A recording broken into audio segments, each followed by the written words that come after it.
যখন আমরা আল্লাহকে পাবো, আল্লাহ পাকের ইবাদতের মধ্য দিয়ে, রাসূলের সুন্নতের মধ্য দিয়ে অল্পে তুষ্ট থাকতে পারবো, যা আছে এতে শুকরিয়া আদায় করবো, আপনার চেয়ে সুখী মানুষ দুনিয়া থেকে নাই, কেউ নাই দুনিয়া। কিন্তু বস্তুবাদিতা আপনাকে এই আকীদা ও আদর্শ থেকে সম্পূর্ণ ডিমোটিভেট করে দেবে। আপনাকে খালি চাই চাই আরো চাই, ওই যে দু হাতে যাবো হাত পেতে নাও, বাকির খাতা শূন্য থাকার। আমাদের দর্শন দু হাতে যাবো হাত পেতে নাও না, বরং দুনিয়াতে যতটুকু পাও এতটুকুতে সন্তুষ্ট থাকো, বাকির খাতা শূন্য থাক না, বাকির খাতা পূর্ণ হোক। এটাই আল্লাহ রাব্বুল আলামিন সূরা আ'লার মধ্যে বলছেন, বাল তুসিরুনাল হায়াতাদ দুনিয়া, তোমরা এই দুনিয়ার জীবনটাকেই প্রাধান্য দিয়ে থাকো। ওয়াল আখিরাতু খায়রুন ওয়া আবকা, কিন্তু আখিরাত হচ্ছে সবচেয়ে উত্তম এবং চিরস্থায়ী। তো প্রিয় ভাই এবং বোনেরা যারা আলোচনা শুনছেন, আজকে আমাদের প্রথম সবক হওয়া উচিত দুনিয়ার নেশায় আমরা না পড়ি। আল্লাহ পাক আমাদেরকে তৌফিক দান। কতটুকু দাম আছে দুনিয়ার? আল্লাহ পাক বলছেন একটা মাছির পাখার সমানও না। একটা মাছির পাখার কি দাম আছে আপনার কাছে?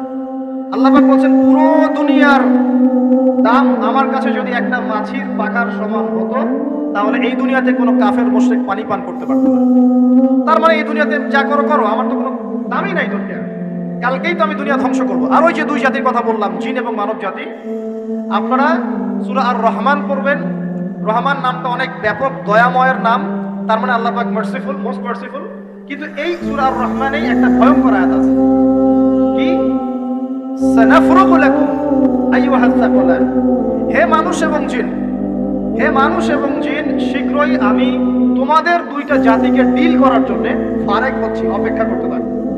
মানে আল্লাহ পাক কুল্লু ইয়াউমিন হুয়া ফি শাআন, মানে আল্লাহ পাক কি করেন, সব সময় তার কাজে ব্যস্ত আছেন।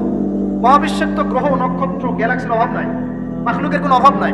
আল্লাহ পাক প্রত্যেকটা মুহূর্তেই তার কাজে ব্যস্ত আছেন, তার কাজের শানে ব্যস্ত আছেন। কিন্তু এই ব্যস্ততা থেকে ফারেক হবেন কাদের জন্য? মানুষ আর জিনের জন্য। সুবহানাল্লাহ, মানুষ আর জিনের জন্য। আল্লাহ পাক বলেন সানাফরুগু লাকুম আইয়ুহাস সাকলান, দাঁড়াও, দুনিয়ার মধ্যে এইসব করে বেড়াচ্ছ, তোমাদের দুই জাতির জন্য আমি অচিরেই ফারেক হব ইনশাআল্লাহ।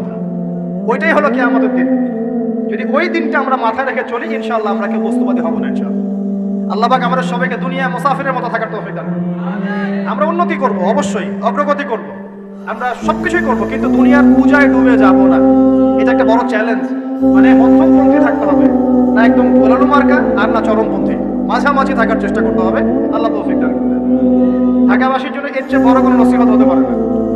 ঢাকা থেকে, ঢাকার মতো যত মানে সিটিজ, মেগা সিটিজ আছে সারা ওয়ার্ল্ডে, তাদের জন্য এটাই প্রথম নসিহত, বস্তুবাদিতা ত্যাগ করতে হবে, বস্তুবাদিতা। আল্লাহ পাক আমাদের সবাইকে বাকির খাতা পূর্ণ করার তৌফিক দান করুন।